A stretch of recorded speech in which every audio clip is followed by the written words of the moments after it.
क्या हम सचमुच चीन से कमजोर हैं? क्या दोबारा युद्ध हुआ तो चीन हमें हरा देगा?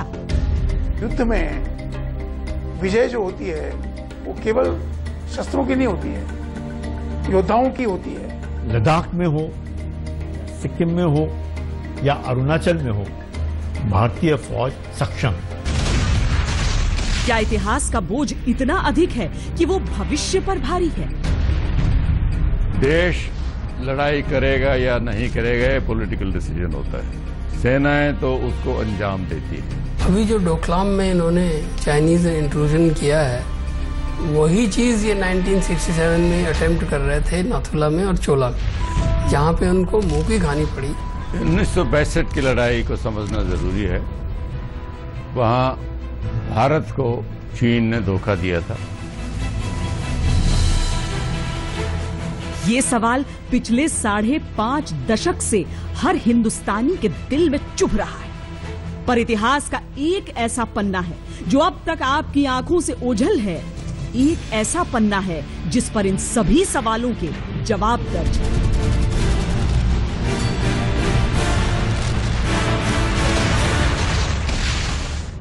नमस्कार, जय हिंद, वंदे मातरम। आज हम इतिहास का वो पन्ना आपके लिए निकाल कर लाए हैं जिसके बारे में चीन आपको जानने नहीं देना चाहता और किसी कारणवश भारतीय हुक्मरानों ने आपको जानने नहीं दिया। ये पन्ना है चीन की शर्मिंदगी का पन्ना। ये पन्ना है भारतीय सेना की गौरवशाली जीत का पन्ना। आज ये पन्ना हम आपके सामने खोलेंगे।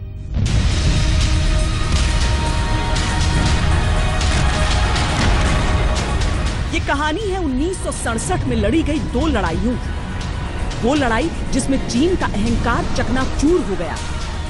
वो लड़ाई जिसमें भारत ने चीन को उसकी हैसियत दिखा दी।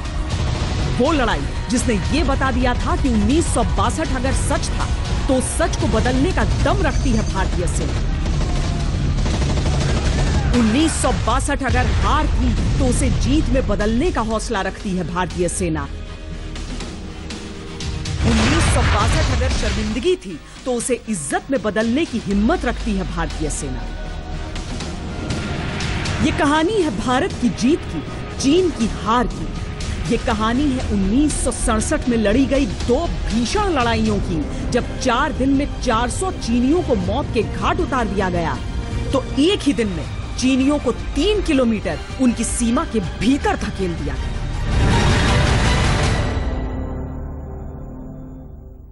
आज चीन भूटान के डोकलाम पर कब्जा करने की फिराक में है, लेकिन चीन के लिए कोई नई बात नहीं है। लगभग 50 साल पहले उसने सिक्किम के साथ कुछ ऐसी ही कोशिश की थी।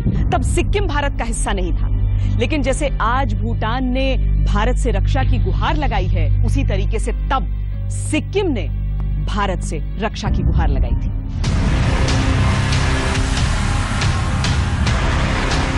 चीन का अहंकार ऐतिहासिक।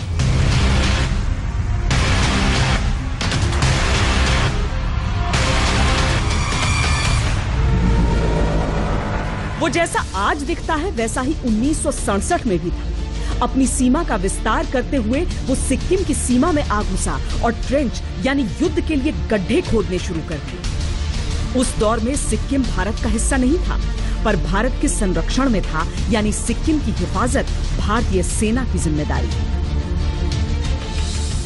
चीन बार बार हमें 62 की याद दिलाता था कि हम आपको सबक सिखाएंगे, आप नथुला खाली करो, जेलपला को खाली करो।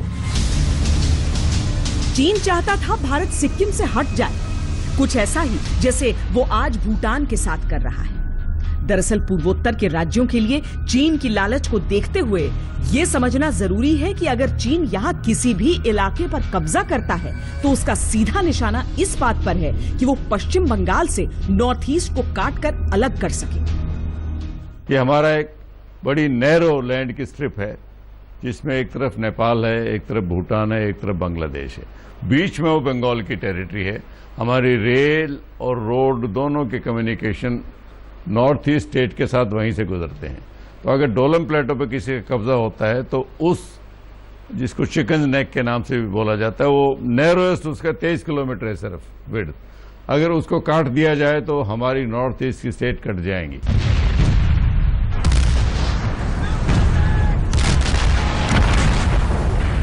1962 के युद्ध के बाद चीन नहीं बदला, लेकिन भारत जरूर सतर्क हो गया था। इसीलिए इंच इंच सरक सरक कर जमीन अपने नाम कर लेने की चीनी फितरत को देखते हुए अहम इलाकों में मजबूती से पांव जमा दिए। ऐसी ही एक जगह थी नाथुला। नाथुला समुद्र तल से 14,200 फीट की ऊंचाई पर है। आज भी ये इकलौता इलाका है जहां भारत और चीन की सेनाएं एक दूसरे से मुश्किल से 30 कदम की दूरी पर तैनात रहती हैं। चीन के पास उत्तरी इलाके का कब्जा है और भारत दक्षिणी हिस्से पर नियंत्रण रखता है। यहां सबसे अधिक ऊंचाई के 2 इलाकों सेबुला और कैमल्स बैक पर भारतीय सेना का नियंत्रण था। यहां से चीन के अधिकार वाले समूचे इलाके पर नजर रखना बेहद आसान था। भारतीय सेना ने इन दोनों ही ऊंचाइयों पर तोपखाने तैनात कर दिए थे। यह फैसला आगे चलकर गेम चेंजर बनने वाला था। भारत और चीन की जो ये सीमा है वो भारत पाकिस्तान की सीमा से बहुत अलग है। न तो यहां पर कोई निर्माण है, न कांटेदार तार है, यानी सरहद दोनों देशों की सहमति में दर्ज है। पर इसका बहुत बड़ा नुकसान है वो ये कि चीन इसका वक्त वक्त पर फायदा उठाता रहता है।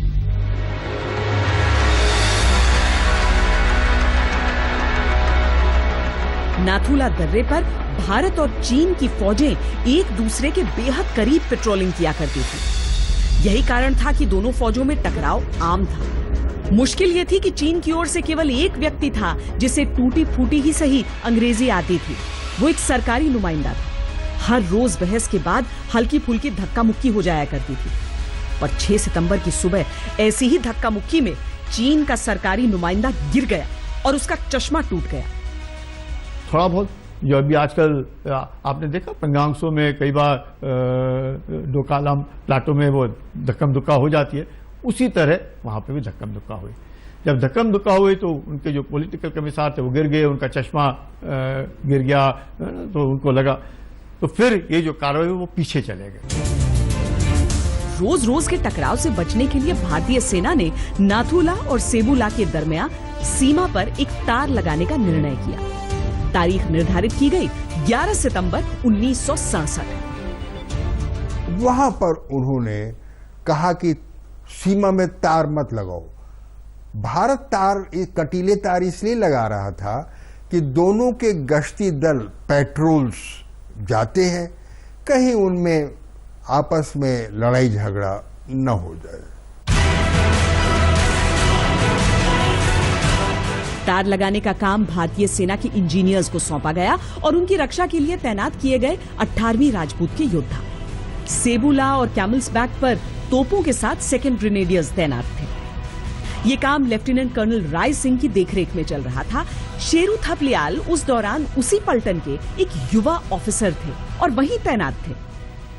तार लगाने से जैसे ये काम शुरू हुआ, उनका जो चाइनीज का एक पॉलिटिकल कमिश्नर बोलते हैं उसको, उसके टोपी पे यहाँ एक लाल वो लगा होता है, निशान लगा होता है, उससे पता लगता है कि ये जो है कमांडर है। तो मैं तो दूर था, मुझे सुनाई नहीं दे रहा था कि क्या हो रहा है, पर दिखाई दे रहा था।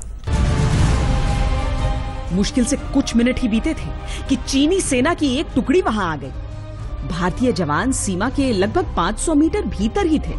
फिर भी चीन बौखला गया। उसने तार लगाने पर आपत्ति जता दी और चीख चिल्लाकर सैनिकों को वहां से हट जाने की धमकी दी। बहसबाजी और धक्का मुक्की में फिर सरकारी नुमाइंदा ही कमजोर पड़ा। वो आग बबूला हो गया और चीनी सैनिकों को साथ लेकर बंकर की ओर लौट गया। भारतीय सैनिक अपने काम की ओर लौट गए, पर चालाक चीन के दिमाग में षड्यंत्र पकना शुरू हो चुका था। उनकी इच्छा ये थी कि युद्ध ठन जाए, और तब उन्होंने वहां से अपने अधिक लोगों को बुलाया, मशीन गन से फायर करने लगे। उनके लौटे कुछ ही समय हुआ था कि अचानक चीनी बंकरों से एक खौफनाक सीटी की आवाज सुनाई दी और बगैर चेतावनी ताबड़तोड़ गोलियां बरसनी शुरू हो गई। नाथुला का जो इलाका है वो सपाट है, वहां कोई प्राकृतिक कवच नहीं है, यानी कि अगर कोई दुश्मन आक्रमण करता है तो बचने के लिए सैनिक कहीं कवर नहीं ले सकते हैं। भारतीय सैनिक ऐसे में वहां डटे तो थे, लेकिन ऐसा मुकाबला कितना लंबा चल सकता है भला। दर्रे के उत्तरी छोर से मीडियम मशीन गन की बंदूकें बरसती रही। कमांडिंग अफसर राय सिंह भी गोलियों की जद में आ गए। बुरी तरह घायल होने के बावजूद वो मुकाबले में डटे रहे। 2 युवा अफसर कैप्टन डागर और मेजर हरभजन सिंह तो छोटी टुकड़ियों के साथ उस खुले मैदान में चीनियों की पोजीशंस की ओर लपके, पर बिलों में छिपकर गोलियां बरसाते दुश्मन से खुले में खड़े शेर कब तक मुकाबला कर सकते थे। उसमें क्या हुआ, ये जो फील्ड कंपनी थी जो बाब वायर लगा रही थी, ये जो ग्रेनेडियर्स की कंपनी थी जो कार्रवाई कर रही थी, उनको कवर दे रही थी, ये बेचारे मारे गए। कर्नल राय के फिर ब्रिगेडियर रिटायर हुए, उनके भी पेट में आके गोली लगी थी। तो सब ने बहादुरी का काम किया था। कर्नल साहब को महावीर चक्र मिला था। पहले 10 मिनट के भीतर ही 70 भारतीय वीर शहीद हो गए और बाकी गोलियों से छलनी पड़े थे। शरीर में जान रहने तक हर योद्धा ने पलटवार किया, पर दुश्मन बंकरों में छिपकर हमला कर रहा था और हिंदुस्तानी शेर खुले मैदान में खड़े थे। हमारे जो आदमी थे वहां पे कोई कवर नहीं था, पूरा फ्लैट एरिया है। तो पहले 10-12 मिनट के अंदर बहुत कैजुअलिटी हो गई। 70 आदमी तो मारे गए और बाकी घायल हो गए। पर यह लड़ाई का अंत नहीं था। 5 साल में ही हिंदुस्तान की सूरत बदल चुकी थी। उसने 65 के युद्ध में पाकिस्तान को पटखनी दी थी। राजनीतिक नेतृत्व बदल चुका था और सबसे बढ़कर भारत का सैन्य नेतृत्व अलग था। पूर्वी मोर्चे पर सेना की वो तिकड़ी कमान संभाले हुए थी जो आगे चलकर 71 के युद्ध में पाकिस्तान का नक्शा बदलने वाली थी। सगत सिंह थे जो डिविजनल कमांडर थे और जगजीत सिंह अरोरा को कमांडर थे और मानेक शाह आर्मी कमांडर थे। जो इन्होंने सोच लिया कि सवाल ही नहीं पैदा होता कि हम नथुला खाली कर दें।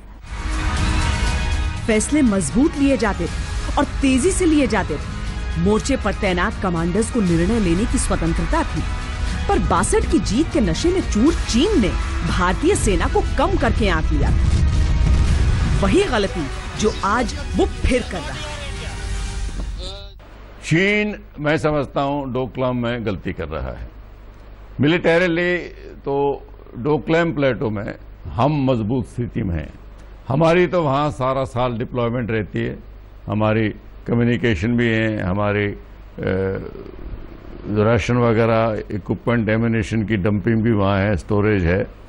चीन के लिए वो बिल्कुल सप्लाई लाइन के एंड में है और जो उनकी सप्लाई लाइन घाटी के थ्रू आती है, चुम्बी वैली के थ्रू, उसको पश्चिम की तरफ से पूरी तरीके से डोमिनेट हमारी फोर्सेस करती हैं। नाथुला के मैदान पर बरसती गोलियां थी, अंतिम खतरे तक लड़ते वीर थे, पर नाथुला को घेरे हुए 2 चोटियों पर तैनात भारतीय बंदूकें भी थी, जिससे चीन बेखबर था।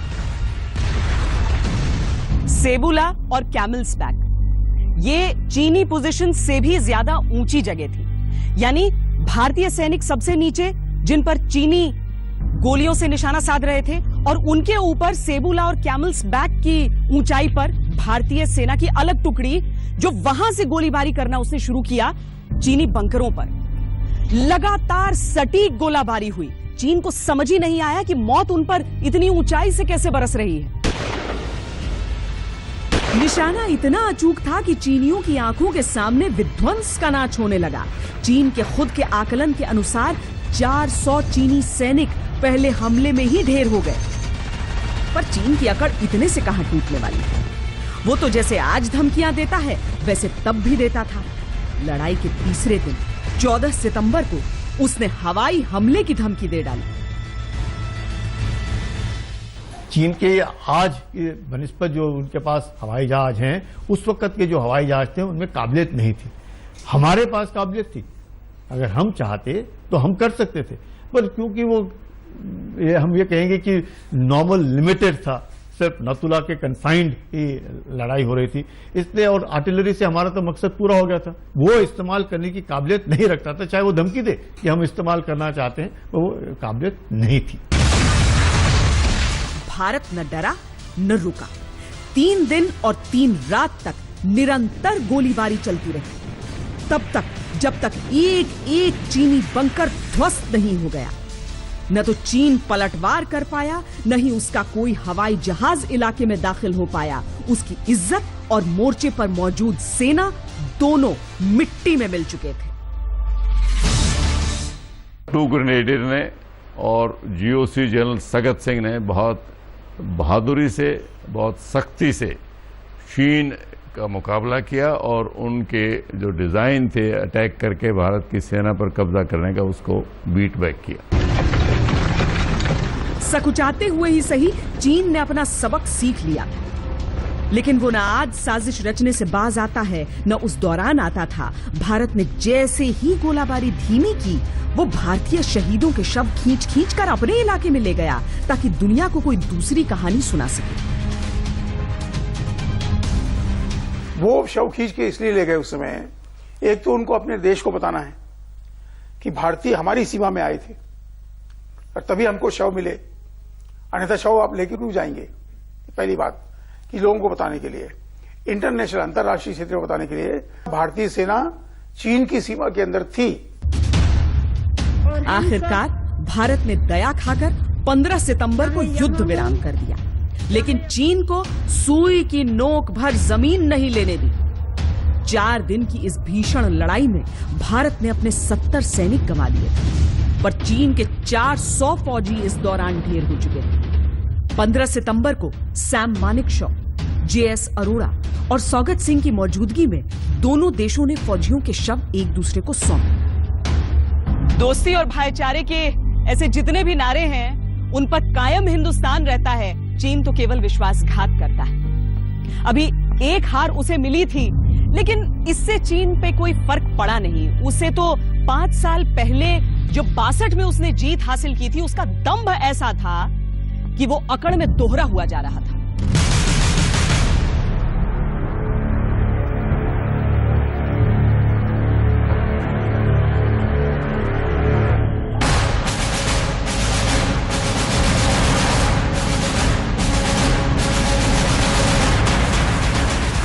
नाथुला की घटना के बाद भारत ने सिक्किम में अपनी तैनाती बढ़ा दी। नाथुला के उत्तर में चोला दर्रे पर भारत ने नए नए गठित 711 गुरखा रेजिमेंट को तैनात किया था। 1 अक्टूबर 1967 को भारत और चीन के सैनिक सामान्य गश्त पर थे। सुबह के करीब 9:15 बजे थे जब इलाके को लेकर सामान्य बहस शुरू हुई। भारत के फॉरवर्ड प्लाटून कमांडर नायब सूबेदार ज्ञान बहादुर लिंबू सबसे आगे खड़े थे। विवादित इलाके के एक पत्थर पर अपना दायां पांव रखकर वो बहस कर रहे थे।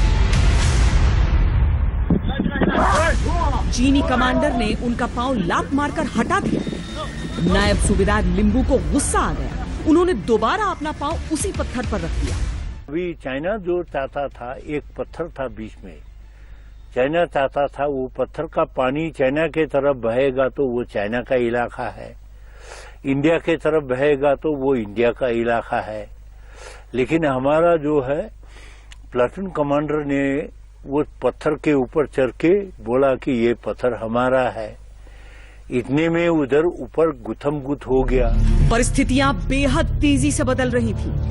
बहुत चालाकी से चीनी सैनिक बहस करते करते अपनी पोजीशन भी लेते जा रहे थे।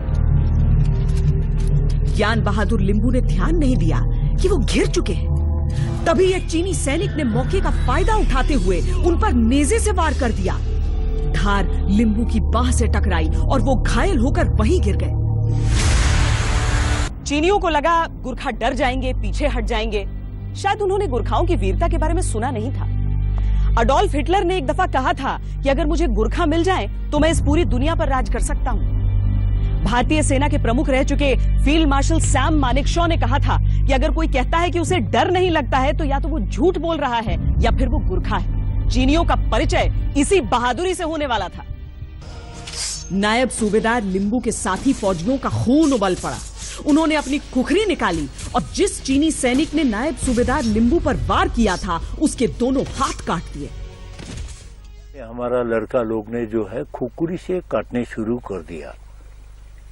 ठीक है ना, खुकुरी से काटते काटते काटते काटते चाइना के अंदर घुस गया हमारा 5 लड़का।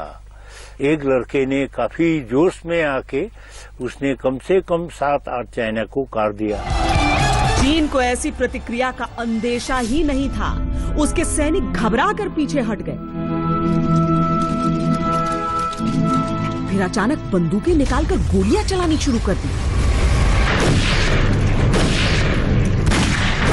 आमने सामने की लड़ाई में बंदूकों की वो गर्जन भयावह थी। हिंदुस्तानियों की नजर से बचते हुए चीनी सैनिकों की एक टुकड़ी कुछ ही दूरी पर आक्रमण के लिए एकत्रित होने लगी। भारत के पोस्ट कमांडर लांस नायक कृष्ण बहादुर ने इस गतिविधि को भांप लिया। उन्हें भी गोली लगी हुई। वो हिलडुल नहीं पा रहे थे, लेकिन इसी अवस्था से उन्होंने अपने जवानों को निर्देश देना शुरू किया।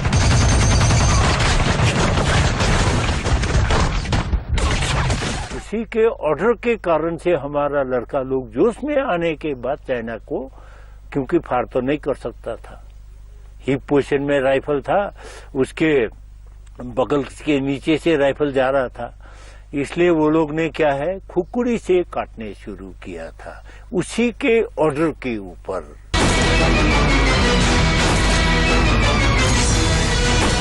राइफलमैन देवी प्रसाद लिंबू ठीक अपने पोस्ट कमांडर के पीछे खड़े।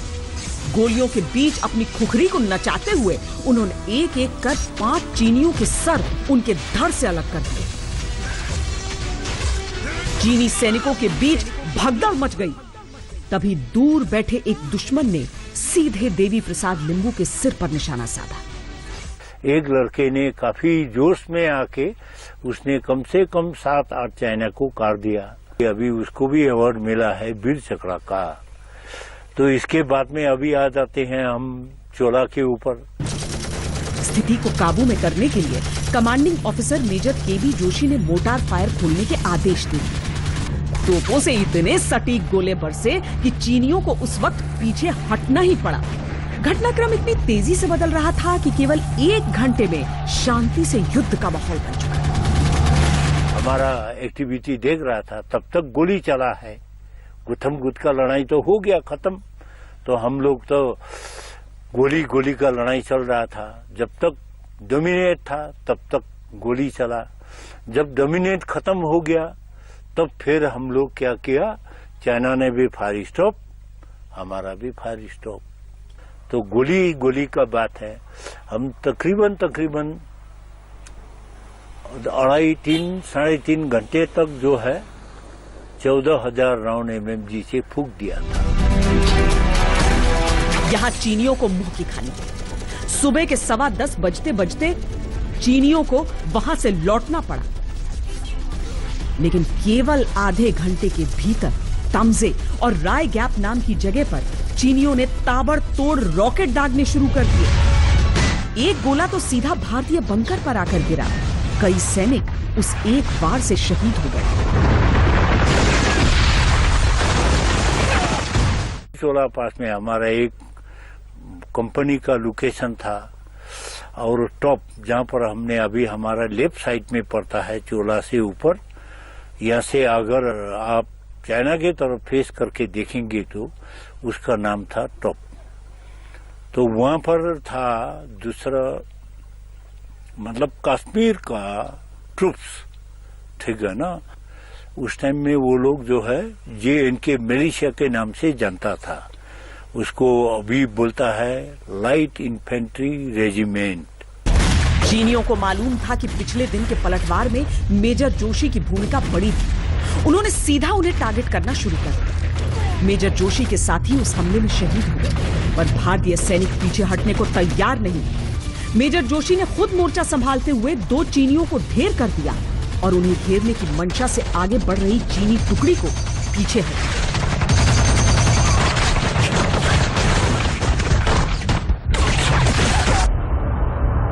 हालांकि लड़ाई अभी खत्म नहीं हुई थी। हाँ, चीनियों ने ये आभास दिलाने की कोशिश जरूर की। चीनी सेना ने हरी रोशनी के जरिए युद्ध विराम का संदेश देना शुरू किया।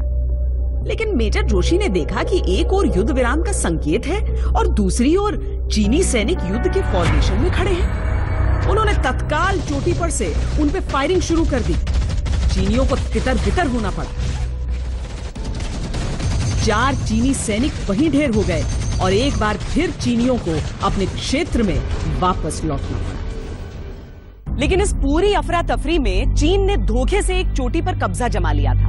अब अगर युद्ध विराम होना था तो उससे पहले जरूरी था कि चीन को उस चोटी से बेदखल किया जाए। अक्टूबर के महीने में पहाड़ी इलाकों में अंधेरा जल्दी हो जाया करता है। शाम के 5 बज रहे थे जब पीक 15540 को खाली कराने की कवायद शुरू हुई। थोड़ी थोड़ी देर में चीनी मैग्नीशियम फ्लेयर फायर कर रहे थे। ये बंदूक से दागी जाने वाली ऐसी रोशनी होती है जिससे अंधेरे में चंद सेकंड्स के लिए उजाला हो जाता है ताकि जो कुछ चल रहा है वो नजर आ सके। भारतीय सैनिकों ने कुछ देर इंतजार करने का फैसला किया। शाम 6:40 पर मेजर जोशी ने 2 प्लाटून को उत्तर पूर्व की दिशा से आगे बढ़ने का फरमान दिया और बाकी सैनिकों और तोपों को आगे से हमले के लिए तैयार रहने को कहा। एक जवान, एक गोली, एक गोली, एक दुश्मन और एक जवान 30 चीनी। में हम लोग जो हैं वो हाइट्स पे बैठे हुए हैं, इसलिए हमारी ऑब्जर्वेशन चाइनीज इलाके में बहुत ज्यादा है। चाइनीज की हमारे इलाके में कोई ऑब्जर्वेशन नहीं है, कोई नहीं देख सकते वो पीछे, सिर्फ वो सामने का इलाका देख सकते हैं।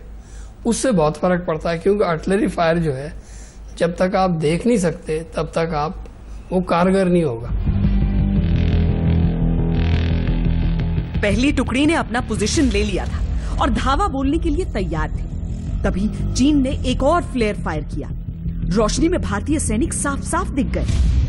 भारतीय योद्धा सांसें थाम कर अपने अगले कदम को सोचने लगे। मेजर जोशी ने आगे बढ़ने का इशारा कर दिया क्योंकि कोई और तरीका ही नहीं था, पर चोटी से एक भी गोली नहीं चली। दरअसल दिन भर की लड़ाई में चीन हौसला हार चुका था। उसने नुकसान से बचने के लिए चोटी छोड़ देने में ही भलाई समझी। क्या हमने उसका जवाब दिया और 2 दिन ये फायरिंग होती रही, 1 तारीख और 2 तारीख अक्टूबर को। लेकिन हमने चाइनीज को वहां से धकेल दिया पीछे और तकरीबन 3 किलोमीटर पीछे जाकर के उन्होंने अपनी पोजीशन ली और आज तक वहीं पे हैं वो। अगली सुबह 8:15 बजे तक पॉइंट 15540 बगैर एक भी गोली चलाए भारत के नियंत्रण में आ चुका था। यानी एक दिन से भी कम समय में चीन को मुंह की खानी पड़ी थी। उसे अपनी सीमा में 3 किलोमीटर पीछे लौटना पड़ा था। ये चीन की सबसे करारी और शर्मनाक शिकस्त थी। इस एक दिन के युद्ध में चीन को अपने 50 फौजियों से हाथ धोना पड़ा था। भारत के 15 सैनिक वीरगति को प्राप्त हुए थे। भारतीय रक्षा मंत्रालय के अनुसार नाथुला और चोला की 2 लड़ाइयों में भारत ने अपने 85 सैनिक गंवाए थे और 163 घायल हुए थे, जबकि 450 चीनी सैनिक मारे गए थे और 340 घायल हुए थे। 1962 के युद्ध के बाद भारतीय सेना में कई बदलाव किए गए। सेना की तादाद बढ़ाई गई थी, हाथ मजबूत किए गए थे। 67 की 2 लड़ाइयों में भारतीय सेना के प्रदर्शन ने समूचे देश का हौसला बढ़ाया। हालांकि तत्कालीन सरकार चीन को और उकसाना नहीं चाहती थी, लिहाजा भले ही चीन बार बार 62 की जीत की धौंस दिखाता रहा, भारत ने 67 की जीत का कभी बढ़ चढ़कर बखान नहीं किया।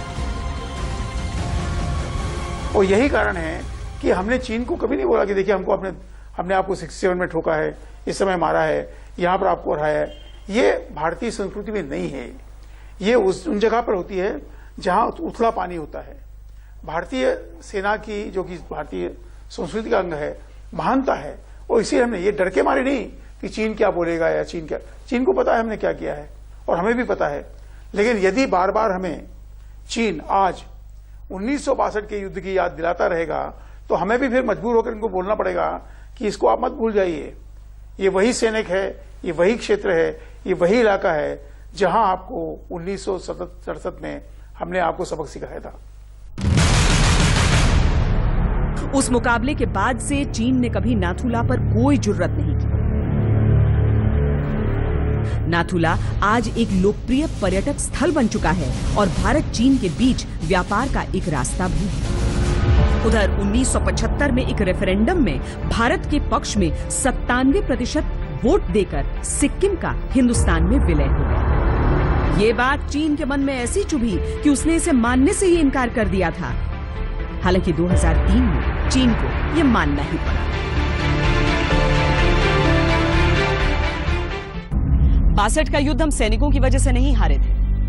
उनमें पराक्रम की कोई कमी नहीं थी। कमी थी तो हथियारों की, उपकरणों की। कैनवस के जूतों और सूती के कपड़ों में उन्होंने युद्ध लड़ा था। लेकिन 1962 और 67 के दरमियान एक 1965 था जिस युद्ध में भारत ने जीत हासिल की थी, अपना आत्मविश्वास हासिल किया था। सियासी तौर पर अब इंदिरा गांधी की अगुवाई थी और सैन्य फैसलों में दखलंदाजी का दौर खत्म हो चुका था। मेजर जोशी ने आगे बढ़ने का इशारा कर दिया क्योंकि कोई और तरीका ही नहीं था, पर चोटी से एक भी गोली नहीं चली। दरअसल दिन भर की लड़ाई में चीन हौसला हार चुका था।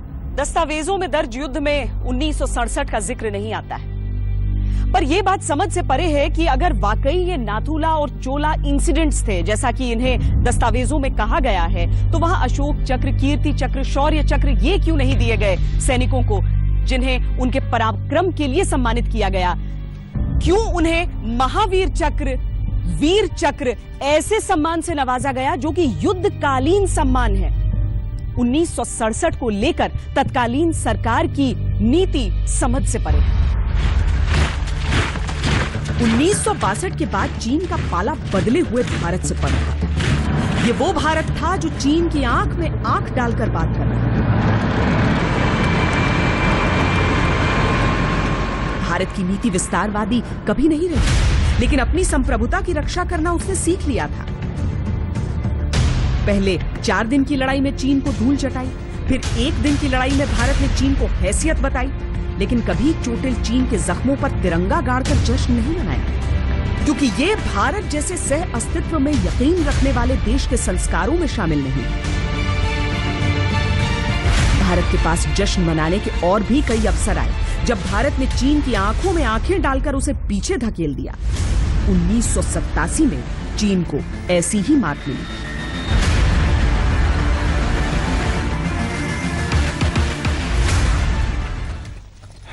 जिस तरीके से मोबिलाइज हुआ हिंदुस्तान, और उसी वक्त मैं कहूंगा कि ब्रास टैक एक्सरसाइज शुरू हुई, चीन को आभास हुआ कि शायद अब यहीं तक बात रहनी चाहिए और बढ़नी नहीं चाहिए।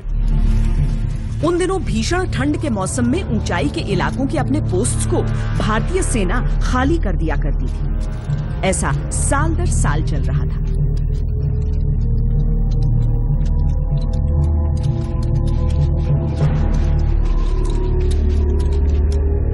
लेकिन 1986 में तवांग के समदोरांग चू इलाके में जब बर्फ पिघलने के बाद भारतीय सेना पहुंची तो देखा चीन वहां तंबू गाड़ चुका है। भारतीय सेना के समझाने का कोई फायदा ही नहीं हुआ, उल्टे चीन हेकड़ी पर उतर आया। 1986 में 12 आसाम रेजिमेंट थी उधर, उन्होंने देखा कि ये तो जो चीनी है ये आकर के बैठ गए और तंबू लगा लिए, अपना इलाका पूरा धीरे धीरे करके कर रहे हैं। तो हम लोगों ने उनको कहा कि भाई आप वापस जाइएगा। बोले हम वापस नहीं जाएंगे। उन्होंने तकरीबन 86 के आसपास की बात है, अबाउट 7.5 किलोमीटर फटाफट म्यूल ट्रैक बनाया। उस पोस्ट को उन्होंने पकड़ने की कोशिश की, तंबू लगाने की हेलीकॉप्टर्स उन्होंने इस्तेमाल किए, लिफ्ट किए अपने सारा लॉजिस्टिक्स और अपना वो पोस्ट बना लिया। कई बार हम लोगों ने कोशिश भी की उनको बताने की कि ठीक नहीं है, इलाका हमारा है। भारत ने आपत्ति दर्ज की, लेकिन चीन के कान पर जूं तक नहीं गई। उस दौर में सीमा पर सड़कें न तो पर्याप्त थी न सही हालत थी। खासकर तवांग इलाके के आगे तो कोई सड़क थी ही नहीं। सो तत्कालीन सेनाध्यक्ष जनरल सुंदर जी ने MI-26 हेलीकॉप्टर के जरिए एक पूरी ब्रिगेड को विवादित सीमा पर पहुंचा दिया। 18 से 20 अक्टूबर के बीच ये कार्रवाई हुई। इत्तेफाक है कि 1962 युद्ध के शुरू होने की भी यही तारीख थी, लिहाजा उस दौर में ये आशंका सबके मन में गहरा गई थी। आर्मी चीफ जनरल सुंदर जी थे, उन्होंने एक्सरसाइज करी एक चेकर बोर्ड, और हमने हेलीकॉप्टर के जरिए जल्दी से जाके सुमदरोंग एक जगह है, वैली है वो, हमने वहां पर डिप्लॉयमेंट किया। चीन वाले भी आगे, उन्होंने एतराज भी किया, उनकी भी सामने डिप्लॉयमेंट हो गई और वो एक किस्म की मुठभेड़ काफी लंबे अरसे तक चली, आखिरकार चीन वाले पीछे हट गए। तो सुमदरोंगचू की जो मुठभेड़ थी वो ब्लडलेस थी, वहाँ कोई शूटिंग नहीं हुई, कोई फायरिंग नहीं, सिर्फ आंख दिखाने वाली बात थी, और उसमें भी भारत का अपर हैंड रहा। लेकिन जनरल सुंदर जी सशक्त रणनीतिकार थे। उन्होंने ये निर्धारित किया कि भारतीय सेना की तैनाती जिन चोटियों पर हो वो चीनी सेना की तैनाती वाली चोटियों से ऊंची हो। उन्होंने केवल विवाद वाले इलाके पर फोकस नहीं किया, बल्कि लद्दाख और पूर्वोत्तर दोनों जगहों पर कमर कसी। ऊंचाई वाली चोटियों तक T-72 टैंक पहुंचाए। में क्या हुआ कि चाइनीज का जो एरिया है, इलाका जो है ना तिब्बत, वो बिल्कुल फ्लैट है। आपने अभी आप देख रहे होंगे टीवी में दिखाया कि उनके टैंक्स आ रहे हैं और वहाँ पे एक्सरसाइज कर रहे हैं, तो उनका तो फ्लैट एरिया वहाँ पे हो सकता है, हमारा जो है वो है पहाड़ी इलाका। लेकिन सुंदर जी का विचार ये था कि अगर यहाँ से हमला करना पड़ा तो हम टैंक ले जाएंगे, और एक बारी टिबेटन प्लेटो में चले गए तो फिर वहाँ हम चाइनीज का मुकाबला कर सकते हैं। तो उन्होंने जो प्लेटो एरिया उससे पीछे टैंक भेजे, लेकिन ज्यादा नहीं था। तत्कालीन भारत सरकार ने सेना की कार्रवाई पर एतराज भी किया था, बहस भी हुई थी, लेकिन सेना अपने फैसले पर कायम है। और चूंकि जनरल सुंदर जी आश्वस्त थे, सेना को उसका काम करने देने का फैसला ही बेहतर माना गया। जनरल सुंदर जी को एहसास था कि सीमा का यह विवाद चंद दिनों का नहीं। उन्होंने लंबी तैयारी की। 1987 के शुरुआती महीनों में तो भारत और चीन के बीच भयंकर गतिरोध रहा। उन्होंने तैनाती के साथ साथ बॉर्डर के इलाकों में सड़कों के निर्माण में तेजी लाने का सरकार पर दबाव भी बनाया, ताकि युद्ध की स्थिति में किसी इलाके में पहुंचने में परेशानी न हो। चीन को समझ ही नहीं आ रहा था कि उसकी धमकियों से, 62 की धौंस से भारत घबरा क्यों नहीं। और आखिरकार जब हिंदुस्तान ने कूटनीतिक पहल की तो चीन को झुकना ही पड़ा। मई 1987 में बिना एक भी गोली चलाए लद्दाख से लेकर पूर्वोत्तर तक चीन को काबू में कर लिया। This is not your area. है न रणनीतिकारों की कमी है। वंदे मातरम।